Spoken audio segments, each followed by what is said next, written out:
صلاتك تأمرك أن نترك ما يعبد آباؤنا أو أن نفعل في أموالنا ما نشاء. وقال ولا تؤتوا السفهاء أموالكم والحذر في ذلك وما ينهى عن الخداع.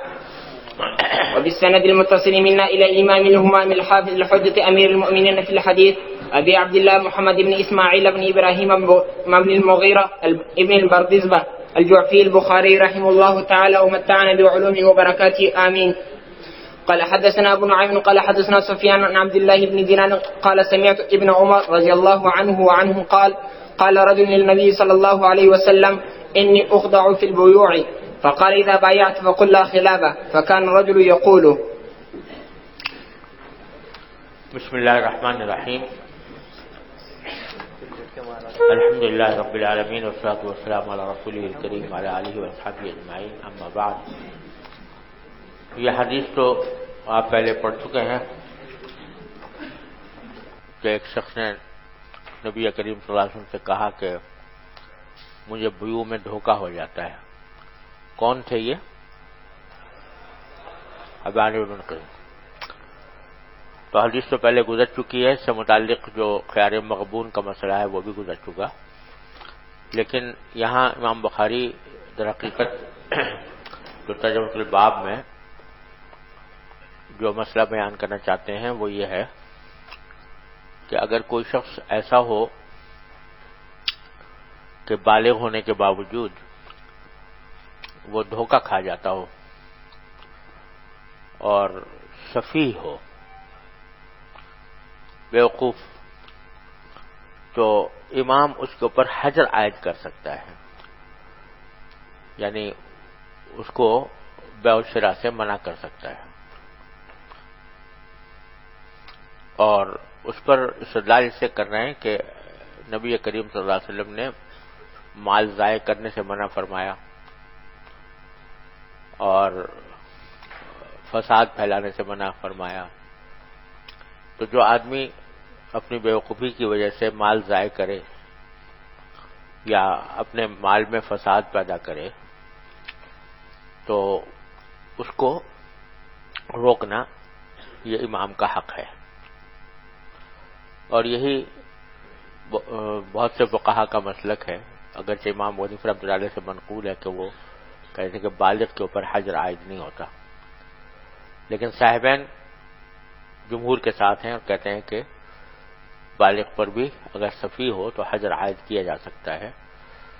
اور متأخرین حنفیہ نے فتویٰ بھی صاحبین کے قول پر دیا ہے. تو یہ پہلے تو یہ فرمایا کہ ما ینہی عن اضاعۃ المال وقول اللہ تعالی واللہ لا يحب الفساد ولا یصلح عمل المفسدین. اور قوم شعیب نے حضرت شعیب علیہ السلام سے کہا تھا کہ اصلاتک تأمرک ان نترک ما یعبد آباؤنا او ان نفعل فی اموالنا ما نشاء. اس سے پتہ چلا کہ حضرت شعیب علیہ السلام ان کو اپنے اموال میں ایسے تصرفات سے روکتے تھے جو فساد پھیلانے والے ہوں یا مال کو ضائع کرنے والے ہوں. تو یہ بھی ایک طرح کا حجر تھا. اور پھر صریح طور پر قرآن کریم نے فرمایا کہ سفہاء کو اپنے اموال مت دو، اور اس میں حجر اگر قائم کیا جائے تو پھر درست ہے. یہ مقصود ہے. جی. وبه قال حدثنا ابو نعيم قال حدثنا سفيان عن عبد الله بن دينار قال سمعت ابن عمر رضي الله عنه وعنهم قال رجل للنبي صلى الله عليه وسلم إني أخضع في البيوع فقال إذا بايعت فقل لا خلافة فكان الرجل يقول. وبه قال حدثنا عثمان قال حدثنا جرير عن منصور عن الشعبي عن وراد مولى المغيرة عن المغيرة بن شعبة رضي الله عنه وعنهم قال النبي صلى الله عليه وسلم إن الله حرم عليكم عقوق الأمهات ووأد البنات ومنهن وهات وكري لكم قیل وقال وکثرت السؤال واذاعة المال. یہ حضرت مغیرہ بن شعبہ رضی اللہ عنہ کی حدیث ہے. اور دوسری جگہ آتا ہے کہ حضرت معاویہ نے حضرت مغیرہ بن شعبہ کو یہ لکھا تھا کہ آپ نے جو حدیثیں رسول اللہ صلی اللہ علیہ وسلم نے سنی ہیں ان میں سے کوئی حدیث مجھے لکھ کر بھیجیں. تو حضرت مغیرہ بن شعبہ نے یہ حدیث لکھ کر بھیجی تھی کہ رسول اللہ صلی اللہ علیہ وسلم نے منع فرمایا اور یہ فرمایا کہ ان اللہ حرم علیکم، اللہ تعالیٰ نے تم پر حرام کیا ہے ماؤں کے نافرمانی کو ووعد البنات اور لڑکیوں کو زندہ درگور کرنے کو، ومنعا وحات اور اس بات یہ منعا وحات یہ ایک محاورہ ہے، مطلب یہ کہ کوئی شخص ایسا کرے کہ دوسرے کو تو دینے سے منع کرے، کوئی اگر اس سے کوئی حق مانگ رہا ہے تو اس کو تو روکے، وحات اور دوسری طرف دوسروں سے اپنا حق مانگے، تو ہاتھی کا معنی لاؤ، تو دوسروں کو تو دینے سے روکتا ہے اور خود دوسروں سے مانگتا ہے، تو اس کو منع فرمایا۔ وَكَرِهَ لَكُمْ قِيلَ وَقَالَ اور یہ بھی مکروہ قرار دیا نبی کریم صلی اللہ علیہ وسلم نے کہ اللہ تعالیٰ نے کہ تم قیل و قال میں مبتلا ہو، یعنی فضول قسم کے بحث و مباحثے میں، فضول قسم کے بحث و مباحثے سے منع فرمایا۔ وَكَثْرَةَ السُّؤَالِ اور سوال کی کثرت سے، سوال کی کثرت میں دونوں باتیں داخل ہیں، سوال مال کا یا بے فائدہ سوالات جن کا کوئی فائدہ نہ ہو، جیسے ایسے امور جن کا عملی زندگی سے کوئی تعلق نہیں ہے، اس کے بارے میں سوال کرنا یہ حضور کو پسند نہیں تھا، اور مال کو ضائع کرنا۔ جی بسم اللہ الرحمن الرحیم۔ نام عبید اللہ بن غلام اکبر، کراچی سے تعلق ہے۔ جی باب العبد راع في مال سيده ولا يعمل إلا بإذنه وبه قال حدثنا أبو اليمان قال أخبرنا شعيب عن الزهري قال أخبرني سالم بن عبد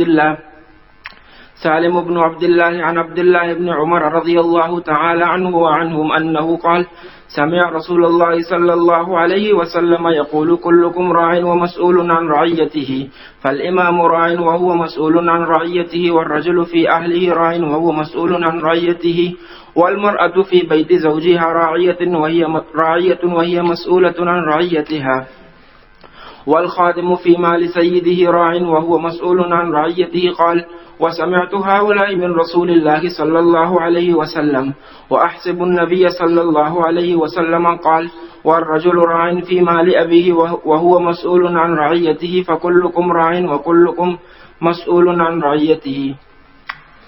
یہ حدیث مشہور ہے کہ نبی کریم صلی اللہ علیہ وسلم نے فرمایا کہ تم میں سے ہر شخص جو ہے وہ مسئول ہے اپنی رعیت، یعنی جو چیز بھی اس سے زیر نگرانی ہے اس کے بارے میں وہ ذمہ دار ہے۔ اس کی مختلف صورتیں حدیث میں بیان فرمائی ہے، تو یہاں بھی یہ فرمایا کہ امام راعی ہے اپنی رعیت کا، اس کے نفع و نقصان کی نگرانی امام کے ذمہ ہے۔ اس سے استدلال کر رہے ہیں کہ اگر امام کے فرائض میں یہ بھی بات داخل ہے کہ کوئی شخص اگر بیوقوف ہے، مال ضائع کرتا ہے، تو اس کو ایسے تصرفات سے روک دے جو مال کو ضائع کرنے والے ہوں۔ جی بسم اللہ الرحمن الرحیم۔ فی الخصومات باب ما یذکر فی الاشخاص والخصومت بین المسلم والیہودی وبہ قال اشخاص کا معنی ہے کسی کو اٹھا کر لے جانا قاضی کے پاس۔ شخصہ کے لفظ معنی ہوتے ہیں شخصہ، یشخصو کے معنی ہوتے ہیں اٹھنا، اور اشخاص کا معنی اٹھانا، تو مطلب یہ کہ کسی کو اٹھا کر قاضی کے پاس لے جانا خصومت کے لیے، کہ فیصلہ کرانے کے لیے۔ جی وبه قال حدثنا ابو الوليد قال اخبرنا شعبة قال عبد الملك بن ميسرة قال اخبرني قال سمعت ان نزال بن صبرة قال نزال بن صبرة قال سمعت عبد الله رضي الله تعالى عنه وعنهم يقول سمعت رجلا قرأ آية سمعت من النبي صلى الله عليه وسلم خلافها فأخذت بيده فأتيت به رسول الله صلى الله عليه وسلم فقال كلاكما محسن قال شعبة وظنه قال لا تختلفوا فإن من كان قبلكم اختلفوا فهلكوا۔ یہ حدیث آپ نے پڑھی ہوگی فضائل القرآن میں کہ حضرت عبداللہ بن مسعود فرماتے ہیں کہ میں نے ایک شخص کو ایک آیت پڑھتے ہوئے سنا کہ حضور اقدس صلی اللہ علیہ وسلم کو وہی آیت دوسرے طریقے سے پڑھتے ہوئے سنا تھا، تو میں ان کا ہاتھ پکڑ کر لے گیا حضور اقدس صلی اللہ علیہ وسلم کی خدمت میں، تو آپ نے فرمایا کہ تم میں سے دونوں ٹھیک پڑھ رہے ہیں، کیونکہ وہ دوسری قرات میں پڑھ رہے تھے اور یہ دوسری قرات میں پڑھ رہے تھے. تو یہاں حاصل اس کا یہ ہے کہ بہرحال جب ان کے درمیان اختلاف ہوا تھا تو وہ اٹھا کر ان کو حضور کی خدمت میں لے گئے خصومت کے لیے. جی. وبه قال حدثنا يحيى بن قزعة قال أخبرنا إبراهيم بن سعد عن ابن شهاب عن أبي سلمة بن عبد الرحمن الأعرج عن أبي هريرة رضي الله تعالى عنهم قال استب رجلان، رجل من المسلمين ورجل من اليهود، فقال المسلم والذي اصطفى محمدا على العالمين، وقال اليهودي والذي اصطفى موسى على العالمين، فرفع المسلم يده عند ذلك فلطم وجه اليهودي، فذهب اليهودي إلى النبي صلى الله عليه وسلم فأخبره بما كان من أمره وأمر المسلم، فدعا النبي صلى الله عليه وسلم المسلم فسأله عن ذلك فأخبره، فقال النبي صلى الله عليه وسلم لا تخيروني على موسى فإن الناس يصعقون يوم القيامة فأصعق معهم فأكون أول من يفيق، فإذا موسى باطش جانب العرش فلا أدري كان في من صعق فأفاق قبلي أو كان ممن استثنى الله. حضرت ابو ہریرہ رضی اللہ عنہ فرماتے ہیں کہ دو آدمیوں میں تکرار ہو گئی. استبا رجلانی، دو آدمیوں میں تکرار ہو گئی. استبا کا سب سے نکلا ہے، برا بھلا کہنے کے معنی میں ہوتا ہے. تو ان میں سے ایک مسلمان تھا اور دوسرا جو ہے یہودی تھا. تو مسلمان نے اپنی بات کہتے ہوئے قسم کھائی کہ والذی اصطفیٰ محمدً صلی اللہ علیہ وسلم علی العالمین، قسم اس ذات کی جس نے محمد صلی اللہ علیہ وسلم کو تمام جہانوں پر فوقیت عطا فرمائی ہے. یہودی نے کہا والذی اصطفیٰ موسیٰ علی العالمین. تو مسلمان نے اپنا ہاتھ اٹھا دیا اور یہودی کے تھپڑ مار دیا چہرے پر. تو یہودی نبی کریم صلی اللہ علیہ وسلم کے پاس گیا اور جا کر آپ کو بتایا جو واقعہ ہوا تھا اس کا اور مسلمان کے درمیان. تو نبی کریم صلی اللہ علیہ وسلم نے مسلمان کو بلایا، پوچھا کہ کیا کیا تم نے؟ تو انہوں نے بتایا. تو نبی کریم صلی اللہ علیہ وسلم نے اس موقع پر فرمایا کہ لا تخیرونی علی موسیٰ، مجھے موسیٰ علیہ السلام پر فضیلت نہ دو. کیوں؟ فإن الناس يصعقون یوم القیامہ، اس لیے کہ لوگ جو ہیں قیامت کے دن سب پر بے ہوشی طاری ہوگی. فأصعقوا معهم، مجھ پر بھی ہوگی. فأكون أول من يفيق، اس کے بعد اس بے ہوشی سے افاقہ سب سے پہلے مجھ کو ہوگا، یعنی دوبارہ زندگی مجھے ملے گی. فإذا موسیٰ باطش جانب العرش، اگرچہ سب سے پہلے افاقہ پانے والا میں ہوں گا، لیکن اس وقت میں اچانک دیکھوں گا کہ موسیٰ علیہ السلام عرش کے ایک کنارے کو پکڑے ہوئے کھڑے ہیں، پہلے ہی سے کھڑے ہیں. تو اب مجھے پتہ نہیں کہ کان فی من صعق فافاق قبلی، یہ پتہ نہیں کہ ان کے اوپر بھی ساقہ یعنی بے ہوشی طاری ہوئی تھی اور پھر مجھ سے پہلے ان کو افاقہ ہو گیا.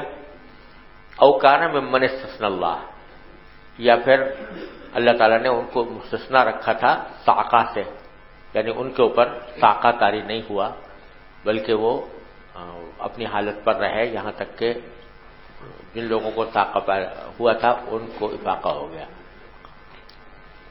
یعنی فرمائے رہے کہ حضرت موسیٰ علیہ السلام مجھے عرش کے پاس کھڑے ہوئے نظر آئیں گے. تو اب یا تو یہ کہ ایسا ہوا ہے کہ ان کو ساقہ ہوا ہی نہیں، یا ہوا مگر ان کو افاقہ پہلے ہو گیا مجھ سے. تو دونوں صورتیں ان کی فضیلت پر دلالت کرتی ہیں. اگر ساقہ طاری نہیں ہوا، اللہ تعالیٰ نے ان کو مستثنا رکھا، تو بعض روایت سے آتا ہے کہ اس کی وجہ یہ ہوگی کہ ان کے اوپر ساقہ زندگی میں طاری ہو گیا تھا. کوہ طور پر جب انہوں نے کہا تھا کہ رب ارینی انظر الیک، تو اس وقت میں ساقہ ان کے اوپر طاری ہو گیا تھا، تو اللہ تعالیٰ نے اس وقت ساقے سے ان کو مستثنا کر دیا. یا پھر ہوا ساقہ مگر مجھ سے پہلے افاقہ ہو گیا. تو اس سے ان کی ایک فضیلت معلوم ہوتی ہے. تو یہاں دو باتیں قابل ذکر ہیں. ایک بات تو یہ کہ یہ جو ساقہ کے بارے میں فرمایا کہ سب پر طاری ہوگا، مجھ پر بھی ہوگا، اور موسیٰ علیہ السلام کے بارے میں پتہ نہیں کہ ان پر طاری ہوا یا نہیں ہوا. تو اس ساقے سے کیا مراد ہے؟ اس کے اوپر شراح نے بڑی لمبی چوڑی بحثیں کی ہیں اور بڑا کچھ ان کو تعارض سا نظر آیا ہے اس میں، لیکن حقیقت میں کوئی تعارض وغیرہ کی بات نہیں ہے. حاصل اس کا یہ ہے کہ جب قیامت میں پہلا سور پھونکا جائے گا تو اس سور پھونکنے کے نتیجے میں جو لوگ زندہ ہوں گے ان کو تو موت آ جائے گی، اور جو پہلے سے جن کے اوپر موت طاری ہوئی بھی ہے تو ان کو وہ جو ان کی حیات برزخیہ ہے جس میں روح موجود ہے اور روح کا جسم سے جو کچھ بھی تعلق ہو، تو اس روح کو کی جو حیات ہے برزخی اس کو بھی سلب کر لیا جائے گا. یہ معنی ہے ساقہ کے. ارے سمجھے نا؟ یعنی اگرچہ اس دنیا کے اندر جب آدمی مرتا ہے تو اس کے جسم کو تو موت آ ہی جاتی ہے، لیکن روح اس کی برزخ میں موجود رہتی ہے، اور تو روح کا تعلق جسم کے ساتھ فی الجملہ ہوتا ہے، کسی کا کم کسی کا زیادہ.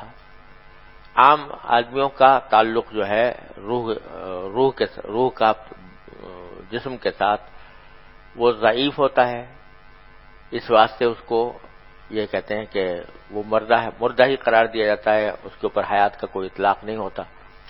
لیکن شہداء اور انبیاء کرام علیہ السلام کے ارواح کا تعلق اپنے اجساد کے ساتھ مضبوط ہوتا ہے، اور اتنا مضبوط ہوتا ہے کہ اس کی وجہ سے ان کی میراث تقسیم نہیں ہوتی، ان کے ازواج کے لیے نکاح دوسرا جائز نہیں ہوتا، دنیا کے اندر بھی اس کے اثرات جائز ظاہر ہوتے ہیں. اس وجہ سے کہا جاتا ہے کہ انبیاء کرام کو حیات حاصل ہے اور شہداء کو بھی حیات حاصل ہے. تو یہ مختلف درجات ہیں. یہ درجات ہیں روح کے جسم کے ساتھ تعلق کے، کہ ایک عام آدمیوں کو وہ تعلق ہوتا ہے، ایک شہداء کا ہوتا ہے، اس سے بلند انبیاء کرام علیہ السلام کا ہوتا ہے، جس کی وجہ سے ان کے اوپر حیات کا اطلاق کیا جاتا ہے. تو بہرحال فی الجملہ روح موجود ہوتی ہے. حیات برزخیہ سب کو حاصل ہے. اس حیات برزخیہ کے درجات مختلف ہیں. اس حیات برزخیہ کو بھی اس نفخہ اولا کے وقت میں سلب کر لیا جائے گا. اس کو ساقہ سے تعبیر فرمایا گیا. سمجھ گئے؟ تو حضرت موسیٰ علیہ السلام پر وہ ساقہ طاری ہوا یا نہیں ہوا، اس کے بارے میں نبی کریم صلی اللہ علیہ وسلم نے دونوں احتمالات کا ذکر فرمایا کہ طاری ہونے یہ احتمال بھی ہے کہ طاری ہوا ہو اور مجھ سے پہلے افاقہ ہو گیا ہو، اور یہ احتمال بھی ہے کہ ان کے اوپر ساقہ طاری ہی نہیں ہوا، یعنی جو ان کی حیات برزخیہ تھی وہ اپنی جگہ باقی رہی. بات سمجھ آئی؟ تو یہ دو احتمال آپ نے ذکر فرمایا. دونوں احتمالوں میں حضرت موسیٰ علیہ السلام کی فضیلت ظاہر ہوتی ہے. اگر ساقہ طاری ہوا اور حضور سے پہلے افاقہ ہو گیا تو بھی فضیلت، اور اگر ساقہ طاری ہی نہیں ہوا تو بھی فضیلت. تو اس کو نبی کریم صلی اللہ علیہ وسلم نے فرمایا کہ چونکہ یہ فضیلت حضرت موسیٰ علیہ السلام کو حاصل ہے، لہذا تم مجھے فضیلت نہ دیا کرو موسیٰ علیہ السلام پر. حاصل اس کا یہ ہے کہ حالانکہ یہ بات طے ہے اور دوسری احادیث کثیرہ سے ثابت ہے کہ نبی کریم صلی اللہ علیہ وسلم افضل الانبیاء ہیں، حضرت موسیٰ علیہ السلام پر بھی آپ کو فضیلت حاصل ہے، لیکن وہ فضیلت کلی ہے. اور اگر کسی اور نبی کو کوئی فضیلت جزئی حاصل ہو تو وہ اس کے منافی نہیں ہے. تو حضور اقدس صلی اللہ علیہ وسلم نے یہاں پر اس فضیلت جزئی کا ذکر فرما کر اصول یہ بیان فرمایا کہ انبیاء کرام کے درمیان یہ تفاضل کرنا اور اس انداز سے کہنا کہ فلاں فلاں سے افضل ہے، یہ کوئی اچھی بات نہیں ہے. اللہ تعالیٰ نے بے شک ان کے درجات رکھے ہیں، تلک الرسل فضلنا بعضهم علی بعض، لیکن بندے کا کام یہ نہیں ہے کہ وہ انبیاء کرام کے درمیان مفاضلہ کرے، کیونکہ اس مفاضلے کے نتیجے میں بعض اوقات کسی نبی کی شان میں کوئی بے ادبی کا احتمال ہے۔ اس واسطے نبی کریم صلی اللہ علیہ وسلم نے فرمایا لا تخیرونی علی موسیٰ۔ بات سمجھ گئے؟ جی۔ وبه قال حدثنا موسى بن إسماعيل قال حدثنا وهيب قال حدثنا عمرو بن يحيى عن أبيه عن أبي سعيد الخدري رضي الله تعالى عنه وعنهم قال بينما رسول الله صلى الله عليه وسلم جالس جاء يهودي فقال يا أبا القاسم ضرب وجهي رجل من أصحابك، فقال من؟ قال رجل من الأنصار، قال دعوه، قال أضربته؟ قال سمعته بالسوق يحلف والذي اصطفى موسى على البشر، قلت أي خبيث على محمد، فأخذتني غضبة فضربت وجهه، فقال النبي صلى الله عليه وسلم لا تخيروا بين الأنبياء فإن الناس يصعقون يوم القيامة فأكون أول من تنشق عنه الأرض، فإذا أنا بموسى آخذ بقائمة من قوائم العرش، فلا أدري كان في من صعق أو حوسب بصعقته الأولى۔ حوسب بصعقته الأولى سے مراد یہی ہے کہ کوہ طور پر جو طاقت طاری ہوا تھا اس کو شمار کر لیا گیا سابقہ، اور یہاں ان کو مستثنی کر دیا گیا۔ جی۔ میرا نام عبد الوحید کراچی سے تعلق ہے۔ جی۔ وبه قال حدثنا موسى قال حدثنا همام عن قتادة عن انس رضي الله تعالى عنه وعنهم ان يهوديا رأس جارية بين حجرين، فقيل من فعل هذا بك يا فلان أفلان، حتى سمي اليهودي، فأومأت برأسها فأخذ اليهودي فاعترف فأمر بها النبي صلى الله عليه وسلم فرد رأسه بين حجرين۔ حضرت انس فرماتے ہیں کہ ایک یہودی نے ایک لڑکی کا سر کچل دیا تھا دو پتھروں کے درمیان، تو جب وہ زخمی حالت میں پائی گئی تو مرنے سے پہلے اس سے پوچھا گیا کہ من فعل ھذا بک، کس نے تمہارے ساتھ یہ کام کیا؟ افلان افلان، کیا فلاں نے کیا، کیا فلاں نے کیا، مختلف نام لوگوں نے لیے۔ حتی سمی الیہودی، یہاں تک کہ اس یہودی کا بھی نام لیا گیا جس نے واقعتاً اس کا سر کچلا تھا۔ فأومأت برأسها، تو اس نے اپنے سر سے اشارہ کیا کہ ہاں اسی نے کیا۔ فأخذ الیہودی، اس یہودی کو پکڑا گیا۔ فاعترف، اس نے اعتراف کر لیا کہ ہاں میں نے کیا تھا۔ فأمر به النبی صلی اللہ علیہ وسلم، حضور نے حکم دیا فرد رأسه بین حجرین، تو اس کا سر بھی دو پتھروں کے درمیان کچلا گیا۔ یہاں لانے کا مقصد صرف یہ ہے کہ اس یہودی کو اٹھا کر لے جایا گیا نبی کریم صلی اللہ علیہ وسلم کی خدمت میں تاکہ آپ اس کا فیصلہ فرمائیں۔ باقی جو دوسرے مسائل ہیں اس کے انشاءاللہ وہ کتاب الدیات وغیرہ میں آئیں۔ جی۔ باب من رد امر السفيه والضعيف الاكل وان لم يكن حجر عليه الامام. ويذكر عن جابر رضي الله تعالى عنه ان النبي صلى الله عليه وسلم رد على المتصدق قبل النهي ثم نهى. وقال مالك اذا كان لرجل على رجل مال وله عبد لا شيء له غيره فاعتقه لم يجوز عتقه. ومن باع على الضعيف ونحوه ودفع ثمنه اليه وامره بالاصلاح والقيام بشانه فان افسد بعض منعه لان النبي صلى الله عليه وسلم نهى عن اذاعه المال. وقال الذي يخدع في البيع اذا بايعت فقل لا خدابه ولم ياخذ النبي صلی اللہ علیہ وسلم مالا. یہ مطلب بیان یہاں اس باب میں یہ کرنا چاہتے ہیں کہ ایک تو ہوتا ہے حجر عائد کرنا، اس کا حاصل تو یہ ہوتا ہے کہ امام نے اس کو منع کر دیا تصرفات سے، بیع و شراء وغیرہ سے. لیکن حجر عائد کرنے سے پہلے اگر کوئی شخص اپنے مال میں ایسا تصرف کرے جو فساد پھیلانے والا ہو، اسی میں سے یہ تصرف بھی ہے کہ کوئی ایسا تصرف کرے جس سے اس کے ورثاء کو نقصان پہنچے، تو اس تصرف کو باطل کرنا جائز ہے امام کے لیے، یہ بتانا مقصود ہے. یعنی ایک تو ہے حجر کا معنی ہے اس کو آئندہ تصرفات سے روک دیا. لیکن ابھی حجر عائد کرنے سے پہلے اس کے بغیر اگر فرض کرو کہ کسی شخص نے کوئی ایسا معاملہ کیا ہے جو دوسروں کو ضرر پہنچانے والا ہے، تو پھر اس صورت میں اس تصرف ہی کو باطل کر دینا. اور اس میں استدلال کیا جابر کے واقعے سے، حضرت جابر کی روایت سے، جس میں آتا ہے کہ ایک شخص نے اپنے غلام کو مدبر بنا دیا تھا، حالانکہ اس کے پاس کوئی اور مال تھا نہیں. اب مدبر بنانے کے نتیجے میں حاصل کیا ہوا کہ بالکل ہی قلاش ہو گیا. اب اس کے پاس نہ خود کھانے کو ہے نہ بیوی بچوں کو کھلانے کو ہے، اور اگر بچ جائے تو وارثوں کو بھی کچھ نہیں ملے گا. تو چونکہ یہ تصرف جو ہے فساد پھیلانے والا تھا، تو نبی کریم صلی اللہ علیہ وسلم نے اس تصرف کو رد کر دیا. کیا مانا؟ اس کی تدبیر کے عقد کو باطل کر دیا اور پھر اس غلام کو بیچا. سمجھ گئے نا؟ بعد میں پھر منع کیا کہ آئندہ حرکت یہ مت کرنا، لیکن تو حجر عائد کرنے سے پہلے ہی اس کے تصرف کو باطل کر دیا، یہ مطلب ہے. تو من رد امر السفیہ وضعیف العقل، سفیہ اور ضعیف العقل کے معاملے کو رد کر دیا. وَإِن لَّمْ يَكُنْ حجر علیہ امام، اگرچہ امام نے باقاعدہ حجر عائد نہیں کیا تھا لیکن اس نے کوئی ایسا تصرف کیا تو اس تصرف کو باطل کر دیا. وَيُذْكَرُ عن جابر رضی اللہ تعالی عنہ ان النبی صلی اللہ علیہ وسلم رد علی المتصدق قبل النہی. حضرت جابر سے مذکور ہے وہی مدبر کو آزاد کرنے والے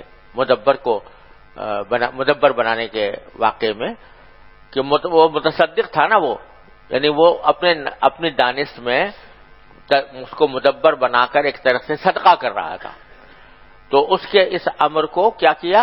رد کر دیا، یعنی تدبیر کو باطل کر دیا. قبل النہی، آئندہ تصرفات سے منع کرنے سے پہلے اس پہلے تصرف کو ختم کر دیا. ثم نہاہ، بعد میں پھر آئندہ آگے کے لیے منع کر دیا کہ آئندہ تم یہ تصرفات نہیں کر سکتے. اور امام مالک فرماتے ہیں کہ جب کسی شخص کا دوسرے شخص کے ذمے کوئی مال ہو اور اس کے پاس ایک غلام ہو اور غلام کے سوا کچھ بھی نہ ہو، فاعتقہ، اور اس غلام کو وہ آزاد کر دے، تو لم یجوز عتقہ، تو اس کا عتق جائز نہیں ہوگا، کیونکہ اس غلام کے ساتھ دوسرے غرما کا حق متعلق ہے، کیونکہ اس کے پاس اور کوئی مال ہی نہیں ہے. تو اس وجہ سے چونکہ مال نہیں ہے، اس واسطے غرما اپنا دین اسی سے وصول کر سکتے ہیں. تو اگر اس نے اس کو آزاد کیا تو آزاد نہیں ہوگا، کیونکہ یہ غرما کے حق کو ضائع کرنے کے مرادف ہے. ومن باع علی الضعیف ونحوہ ودفع ثمنہ الیہ، اور اسی طریقے سے امام کو یہ حق حاصل ہے کہ وہ کسی ضعیف العقل آدمی کے مال کو بیچے اور پھر جو قیمت ملے وہ اسی کو دے دے اور اس کے اصلاح کا حکم دے اس کو، اور بالقیام بچانی، اور یہ کہ اپنا خیال رکھے. اس کے بعد اگر بھی فساد کرے تو پھر اس کو روک دے، کیونکہ نبی کریم صلی اللہ علیہ وسلم نے اضاعت المال سے منع فرمایا، اور جس شخص کو دھوکہ لگ جاتا تھا اس سے کہا تھا کہ اذا بایا فلا فقل لا خلابہ. لیکن نبی کریم صلی اللہ علیہ وسلم نے اس کے مال کو لیا نہیں. یعنی اگر کوئی شخص فرض کرو کہ یہ کر رہا ہے کہ غلط کام کر رہا ہے، تو غلط کام کرنے کے نتیجے میں اس کے مال کو امام بازار میں بیچ کر پھر پیسے اسی کے حوالے کر دے اور آئندہ کے لیے اصلاح کی تاکید کرے. یہ وہی مدبر والے واقعے میں بھی یہی صورت ہوئی تھی کہ تدبیر کو باطل کیا حضور اقدس صلی اللہ علیہ وسلم نے، اور پھر غلام کو بیچا اور پھر پیسے اسی کے حوالے کر دیے کہ تم اپنے بیوی بچوں کو کے حقوق اس سے ادا کرو، تو اور آئندہ تم اس قسم کے تصرفات سے تمہیں روکا جاتا ہے. جی. وبه قال حدثنا موسى بن إسماعيل قال حدثنا عبد العزيز بن مسلم قال حدثنا عبد الله بن دينار قال سمعت ابن عمر رضي الله تعالى عنهما وعنهم قال كان رجل يخدع في البيع فقال النبي صلى الله عليه وسلم إذا بايعت فقل لا خلافة فكان يقول. وبه قال حدثنا عاصم بن علي قال حدثنا ابن أبي ذئب عن محمد بن المنكدر عن جابر رضي الله تعالى عنه وعنهم أن رجلا أعتق عبدا ليس له مال غيره فردها النبي صلى الله عليه وسلم فابتاع منه نعيم بن نحام. باب كلام الخصوم بعضهم في بعض. وبه قال حدثنا محمد قال أخبرنا أبو معاوية عن الأعمش عن شقيق عن عبد الله رضي الله تعالى عنه وعنهم قال قال رسول الله صلى الله عليه وسلم من حلف على يمين فهو فيها فاجر ليقتطع بها مال امرئ مسلم لقي الله وهو عليه غضبان. قال فقال الأشعث فيا والله كان ذلك كان بين رجل وبين أرض فجحدني فقدمت إلى النبي صلى الله عليه وسلم فقال لي رسول الله صلى الله عليه وسلم ألك بينة؟ قلت لا. قال فقال لليهودي يحلف قال قلت يا رسول الله إذن يحلف ويذهب بمالي. قال فأنزل الله إن الذين يشترون بعهد الله وإيمانهم ثمنا قليلا إلى آخر الآية. وبه قال حدثنا عبد الله بن محمد قال حدثنا عثمان بن عمر قال حدثنا يونس عن الزهري عن عبد الله بن كعب بن مالك رضي الله تعالى عنه وعنهم أنه تقاضى ابن أبي حدرة دينا كان له عليه في المسجد فارتفعت أصواتهما حتى سمعها رسول الله صلى الله عليه وسلم وهو في بيته فخرج إليهما حتى كشف سجف حجرته فنادى يا كعب قال لبيك يا رسول الله قال من دينك هذا وأومى إليه أشطرا قال لقد فعلت يا رسول الله قال قم فاقضه. یہ حدیث بھی امام بخاری نے کئی جگہ نکالی ہے. حضرت کعب بن مالک رضی اللہ تعالیٰ عنہ کی حدیث ہے انہو تقاضى ابن ابی حضرت دینا کان له علیہ فی المسجد. انہوں نے تقاضا کیا ابن ابی حضرت سے ایک دین کا جو اس کے اوپر واجب تھا ان کا، یعنی حضرت کعب بن مالک کا کچھ دین ابن ابی حضرت کے ذمہ واجب تھا. تو حضرت کعب نے اس کا تقاضا کیا بھائی ادا کرو، اور یہ تقاضا کیا مسجد میں، مسجد نبوی میں.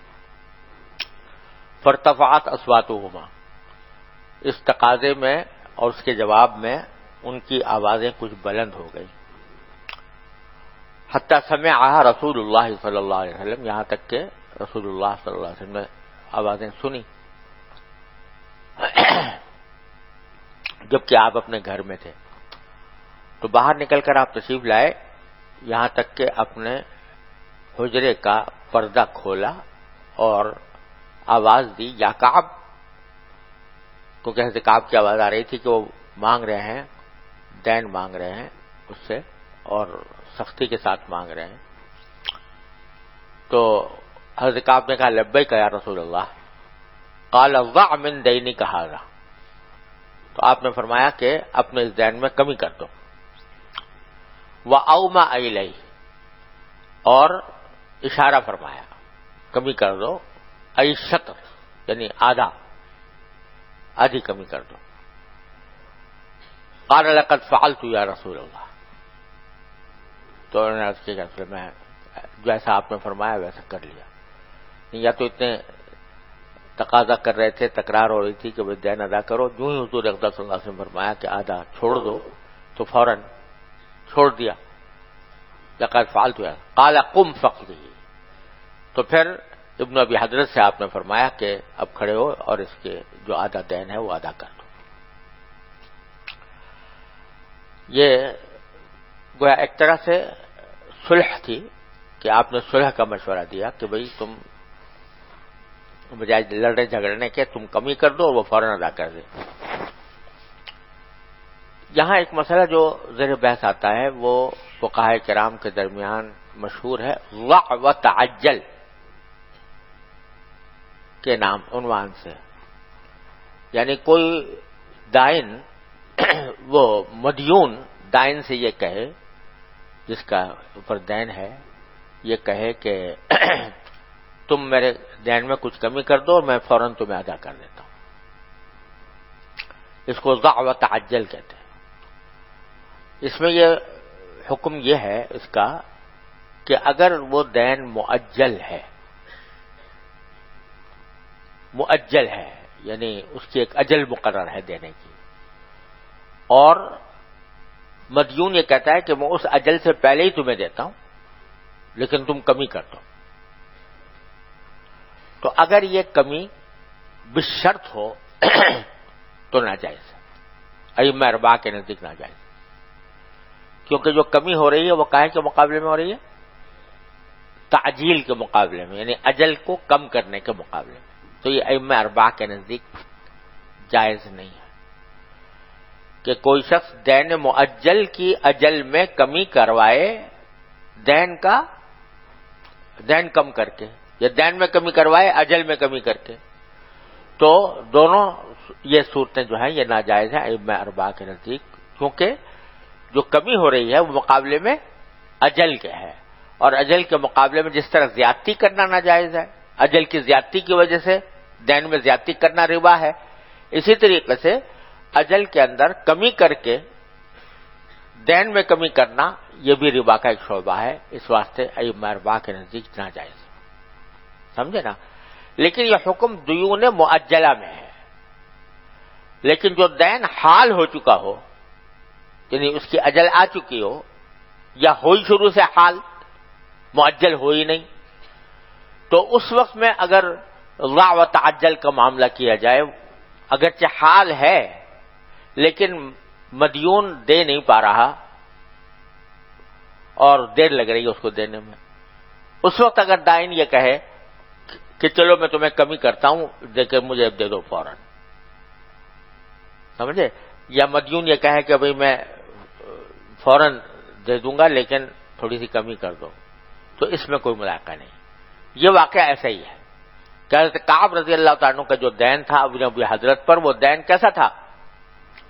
حال تھا، اسی وجہ سے مطالبہ کر رہے تھے، اگر حال نہ ہوتا تو مطالبہ کیوں کرتے؟ تو حال تھا، اور اس حال کے دینے میں وہ دیر کر رہے تھے، اس کے مقابلے میں رسول اللہ صلی اللہ علیہ وسلم نے فرمایا کہ تم آدھا چھوڑ دو اور باقی آدھا بھی لے لو۔ تو معلوم ہوا کہ دیون حالہ میں ایسا کرنا جائز ہے، اگرچہ دیون معجلہ میں ایسا کرنا جائز نہیں ہے۔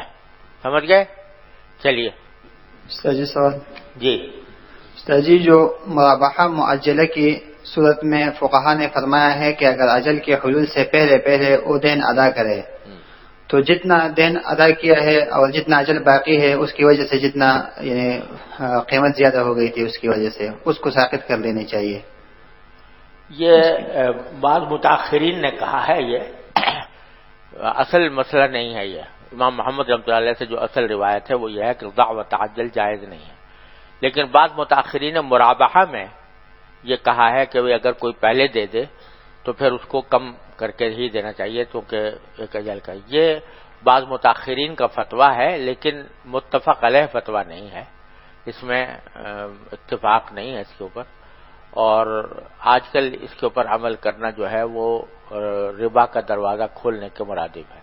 ہاں، بغیر شرط کے اگر جو دائن ہے وہ خود اپنی مرضی سے اپنی ثوابدید کے مطابق کمی کر دے وہ اور بات ہے، لیکن اس کا مطالبہ کرنا اور مطالبے کا حق اس کو دینا یہ محل نظر ہے۔ جی نام عبد الوکیل ہے، تعلق 410 سے ہے۔ جی وبه قال حدثنا عبد الله بن يوسف قال أخبرنا مالك عن ابن شهاب عن عروة بن الزبير عن عبد الرحمن بن عبد القاري أنه قال سمعت عمر بن الخطاب رضي الله تعالى عنه يقول سمعت هشام بن حكيم بن حزام يقرأ سورة الفرقان على غير ما أقرأها، وكان رسول الله صلى الله عليه وسلم قرأنيها وكدت أن أعجل عليه ثم أمهلته حتى انصرف ثم لببته بردائه فجئت به رسول الله صلى الله عليه وسلم فقلت إني سمعت هذا يقرأ على غير ما أقرأتنيها، فقال لي أرسله ثم قال له اقرأ فقرأ فقال هكذا أنزلت، ثم قال لي اقرأ فقرأت فقال هكذا أنزلت، إن القرآن أنزل على 7 أحرف فاقرأوا ما تيسر منه۔ یہ حدیث پڑھ چکے ہو گے نا آپ فضائل القرآن میں؟ جی باب اخراج اہل المعاصی پہنچے نہیں ابھی فضائل القرآن میں نہیں پہنچے، مغازی ختم نہیں ہوئی،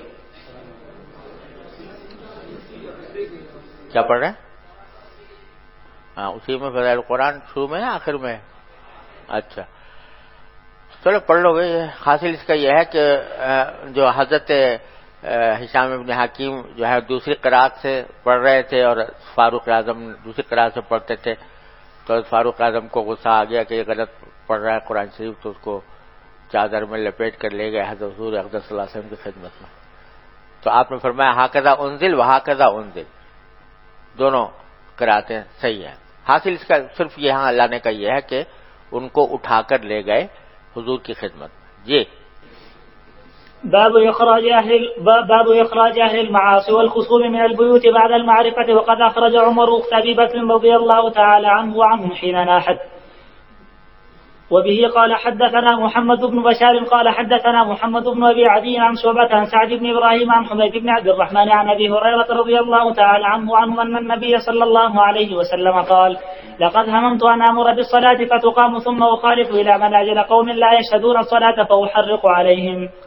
بتانا چاہتے ہیں کہ جو معصیت کا ارتکاب کریں یا خصوم ہوں ان کو ان کے گھروں سے نکالنا امام کو حق حاصل ہے۔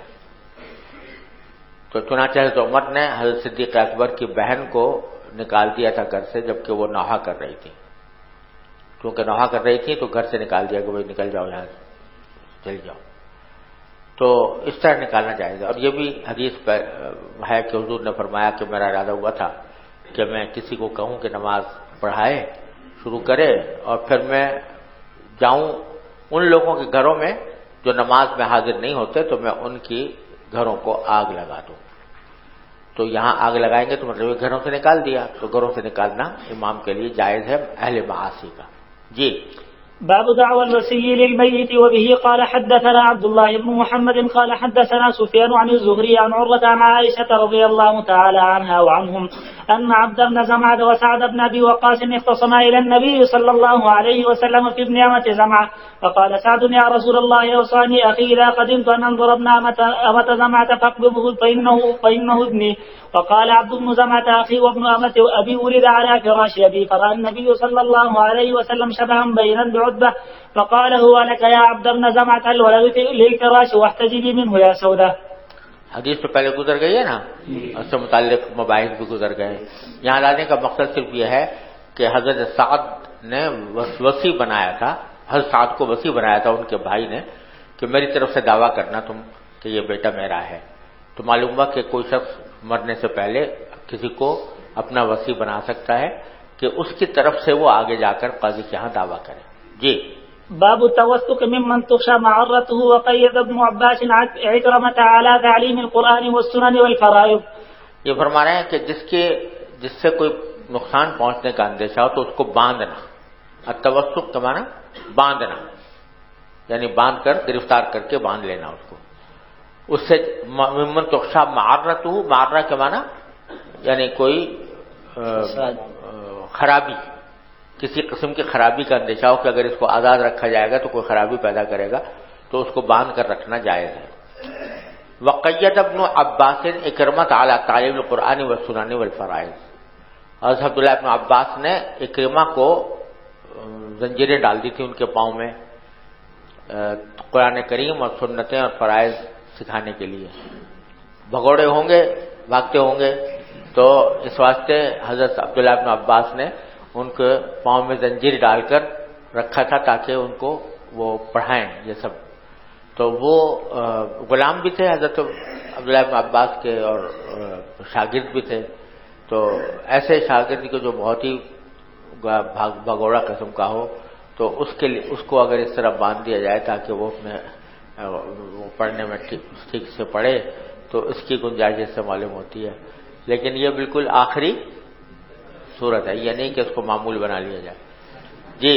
وبه قال حدثنا قتيبة قال حدثنا الليث عن سعيد بن أبي سعيد أنه سمع أبا هريرة رضي الله تعالى عنه وعنهم يقول بعث رسول الله صلى الله عليه وسلم خيلا قبل نجد فجاءت برجل من بني حنيفة يقال له ثمامة بن أثال سيد أهل اليمامة فربطوه بسارية من سوار المسجد فخرج إليه رسول الله صلى الله عليه وسلم فقال ما عندك يا ثمامة؟ قال عندي يا محمد خير. فذكر الحديث فقال اطلقوا ثمامة. حدیث تو پڑھی ہوگی نا. یہ یہاں پر ان کو باندھ کے رکھا تھا نا ستون سے, اس لیے اس حدیث کو لایا. جی. باب الربط والحبس في الحرم. واستوى نافع بن عبد الحارث دارا للسجن بمكة من صفوان بن أمية على إن عمر رضي بالبيع فالبيع بيعه وإن لم يرضى عمر فلصفوان 400 دينار وسجن ابن الزبير بمكة. وسجن ابن الزبير بمكة. یہ بتانا ہے یہاں پر ایک اختلافی مسئلے کی طرف اشارہ کر رہے ہیں. پیچھے بتایا تھا نا کہ گرفتار کرنا جائز ہے, باندھنا جائز ہے کسی ایسے شخص کو جس سے فساد کا اندیشہ ہو. تو حاصل یہ کہ قید کرنا, حبس کرنا جائز ہے. لیکن حضرت طاؤس جو تابعین میں سے ہیں ان سے یہ منقول ہے کہ امام کے لیے کسی کو تعزیراً یا حفظ ما تقدم کے لیے اس کو قید رکھنا تو جائز ہے, قید خانہ بنانا بھی جائز ہے. لیکن وہی کہتے تھے کہ مکہ مکرمہ میں کسی کو قید نہیں کیا جا سکتا کیونکہ من دخلہ کان آمنا. تو اس امن میں جس طرح یہ بات داخل ہے کہ اس کو قتل نہیں کیا جا سکتا مکہ مکرمہ میں حرم میں, اسی طریقے سے کسی کو قید بھی نہیں رکھا جا سکتا. تو امام بخاری رحمۃ اللہ اس کی تردید کر رہے ہیں اور یہی جمہور کا مسلک بھی ہے کہ قید کرنے میں کوئی مذائقہ نہیں ہے. اگر کوئی شخص فساد پھیلانے والا ہے اس کو اگر گرفتار کر کے مکہ مکرمہ یا حدود حرم میں رکھا جائے تو یہ حدود حرم کے احکام کی خلاف ورزی نہیں ہوتی اس سے. اس کے اوپر دلیل یہ لائے ہیں کہ باب الربط بالحبس فی الحرم واشترى نافع بن عبد الحارث دارا للسجن بمکہ. نافع بن عبد الحارث جو ہیں یہ حضرت فاروق اعظم رضی اللہ عنہ کی طرف سے مکہ مکرمہ پر حاکم تھے. تو انہوں نے ایک گھر خریدا قید خانہ بنانے کے لیے مکہ مکرمہ میں، کیونکہ ضرورت تھی ایسے لوگوں کو، قید خانے کی ضرورت تھی کہ کسی کو جب پکڑا جائے تو قید خانے میں رکھا جائے. اس کے لیے کوئی باقاعدہ جگہ نہیں تھی تو انہوں نے ایک گھر خریدا قید خانے کے لیے مکہ مکرمہ میں. تو یہ مقصود تو اتنی بات ہے یہاں پر کہ مکہ مکرمہ میں قید خانے کے لیے گھر خریدا، جس کے معنی یہ کہ مکہ مکرمہ میں بھی کسی کو گرفتار کر کے رکھا جا سکتا ہے. ارے سمجھے نا. البتہ اس آگے جو خریدا تھا گھر، اس خریدنے کی تفصیل بیان کر رہے ہیں کہ وہ گھر خریدا تھا صفوان ابن امیہ سے، وہ اس کے مالک تھے، بائے تھے. لیکن شرط اس طرح خریدا تھا کہ یہ شرط لگائی تھی کہ اگر حضرت عمر اس بے پر راضی ہو گئے تب تو بے ہو جائے گی، اور اگر حضرت عمر راضی نہ ہوئے تو صفوان کو 400 دینار ملیں گے. ارے سمجھے کچھ؟ یعنی گویا جب نافع بن عبد الحارث نے صفوان بن امیہ سے گھر کی خریداری کا معاملہ کیا تو یہ کہا کہ میں ابھی بے کو پکا نہیں کرتا، بے تو ہو گئی لیکن میں اشتراط خیار شرط لیتا ہوں، اور خیار شرط ہے وہ حضرت فاروق اعظم کی رضامندی پر موقوف. یعنی حضرت فاروق اعظم کو میں اطلاع کروں گا کہ یہ گھر میں نے خریدا ہے اتنے میں، اگر وہ اس پر راضی ہو گئے کہ ہاں یہ گھر مناسب ہے اور تم خرید لو تو تب تو یہ بیع نافذ ہو جائے گی. لیکن اگر حضرت عمر راضی نہ ہوئے تو میں تمہیں 400 دینار دوں گا. سمجھے؟ یہ واقعہ اس طرح منقول ہے یہاں پر، امام بخاری نے اس طرح اس کو روایت کیا ہے تعلیقاً. مختلف کتابوں میں اس کی تفصیلات بھی آئی ہیں. امام احمد بن حنبل رحمۃ اللہ علیہ نے اس واقعے سے استدلال فرمایا ہے بیع الاربون کے جواز پر. بیع الاربون یا بیع الاربان بھی کہتے ہیں. جانتے ہو کیا ہوتی ہے؟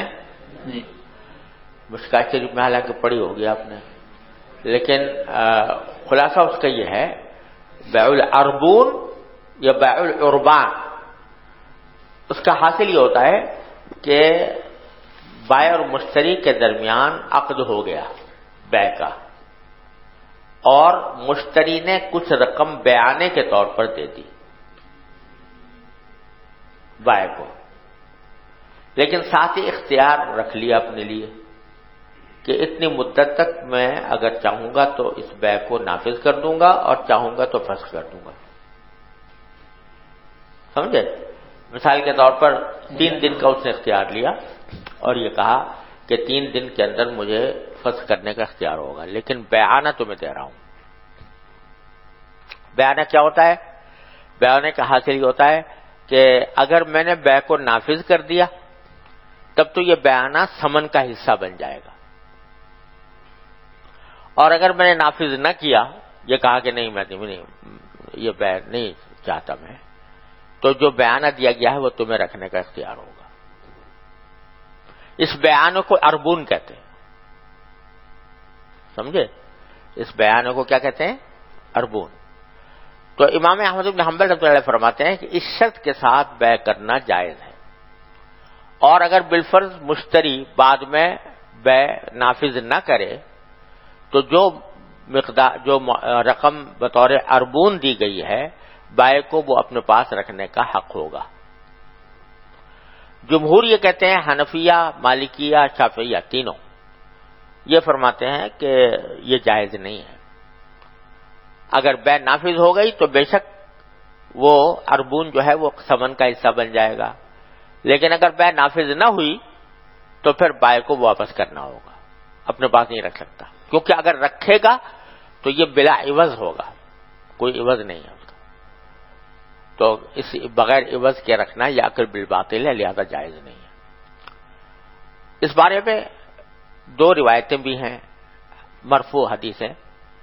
ایک میں آتا ہے کہ آپ نے نہا رسول اللہ صلی اللہ علیہ وسلم عن بیع الربان، یہ حدیث نہیں کی منقول ہے، اور دوسری جو ہے وہ جواز کے اوپر دلالت کرتی ہے، لیکن سندن دونوں ضعیف ہیں، دونوں سے استدلال کرنا مشکل ہے۔ حضرت امام احمد بن حنبل اس واقعے سے استدلال کرتے ہیں کہ دیکھو نافع بن عبد الحارث نے حضرت عمر کے عہد میں یہ باقاعدہ بیعانے کا عقد کیا تھا کہ اگر حضرت عمر اس بیع پر راضی ہو گئے تب تو بیع ہو جائے گی، اور یہ پیسے جو دیے گئے ہیں یہ سمن بن جائیں گے، سمن کا حصہ بن جائیں گے، لیکن اگر وہ راضی نہ ہوئے تو لی صفوان 400 دینار، 400 دینار ان کو ملیں گے، کوئی بیعانہ ان کو رکھنے کا حق ہوگا۔ جمہور یہ کہتے ہیں کہ یہ مطلب نہیں ہے، کل بیع ہی 400 دینار پر ہوئی تھی،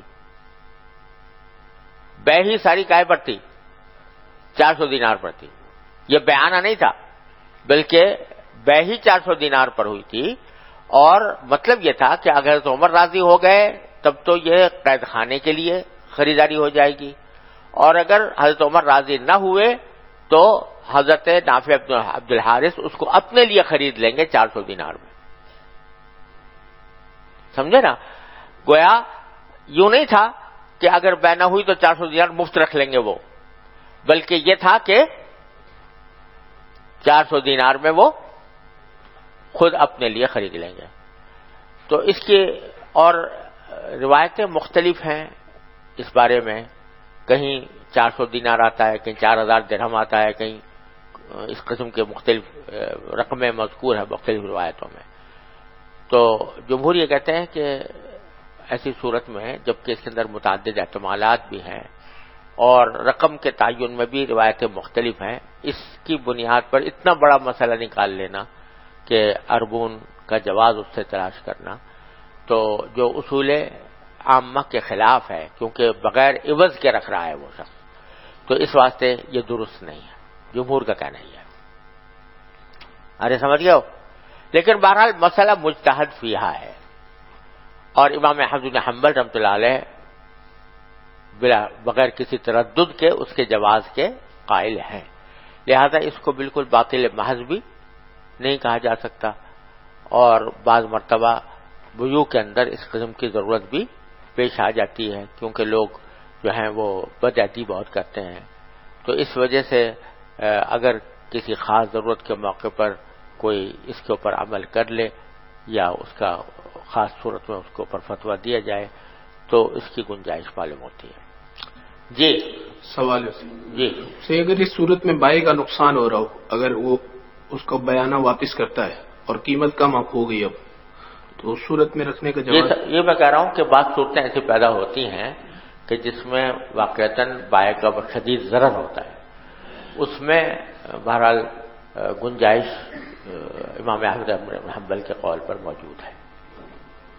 جی وبه قال حدثنا عبد الله بن يوسف قال حدثنا الليث بن سعد قال حدثني سعيد بن ابي لیکن یہ عام فتویٰ دینے کا نہیں ہے، مستثنا صورتوں کے اندر ہی اس کے اوپر کو استعمال کرنا چاہیے۔ جی وبه قال حدثنا عبد الله بن يوسف قال حدثنا الليث بن سعد قال حدثني سعيد بن ابي سعيد انه سمع ابا هريره رضي الله تعالى عنه قال بعث النبي صلى الله عليه وسلم خيلا قبل نجد فجاءت برجل من بني حنيفة يقال له ثمامة بن أسال فربطوه بسارية من سوار المسجد۔ جی نام ایاز حسن، والد صاحب کا نام محمد اشفاق، حیدرآباد سے تعلق ہے۔ جی بسم اللہ الرحمن الرحیم، باب فی الملازمہ، وبه قال حدثنا، کسی کے پیچھے پڑ جانا، چمٹ جانا، یعنی دائن کا مدین کو سے چمٹ جانا کہ تم دو میرا دے۔ جی وبه قال حدثنا يحيى بن بكر قال حدثنا ليث عن جعفر وقال قيله حدثني ليث قال حدثني جعفر بن ربيعة عن عبد الرحمن بن هرمز عن عبد الرحمن بن هرمز عن عبد الله بن كعب بن مالك الأنصاري عن كعب بن مالك رضي الله عنه وعنهم قال أنه كان له على عبد الله بن أبي حضرة الأسلمي دين فلقيه فلزمه فتكلما حتى ارتفعت أصواتهما فمر النبي صلى الله عليه وسلم فقال يا كعب وأشار بيده كأنه يقول نصف فأخذ نصف ما عليه وترك نصفه. باب التقاضي. وبه قال حدثنا إسحاق قال حدثنا وهب بن جرير قال أخبرنا شعبة عن الأعمش عن أبي ضحى عن مسروق عن خباب قال كنت قيلا في الجاهلية وكان لي على العاص بن وائل دراهم فأتيته أتقاضاه فقال لا أقضي له حتى تكفر بمحمد فقلت لا والله لا أكفر بمحمد صلى الله عليه وسلم حتى يميتك الله ثم يبعثك قال فدعني حتى أموت ثم أبعث فأوتي مالا وبلدا ثم أقضيك فنزلت أفرأيت الذي كفر بآياتنا وقال لأوتين مالا وولدا. تو گزر گئی حدیث ہے بھائی. کیا فرما رہے ہیں؟ وقت ختم ہو گیا. چلو ختم ہو گیا.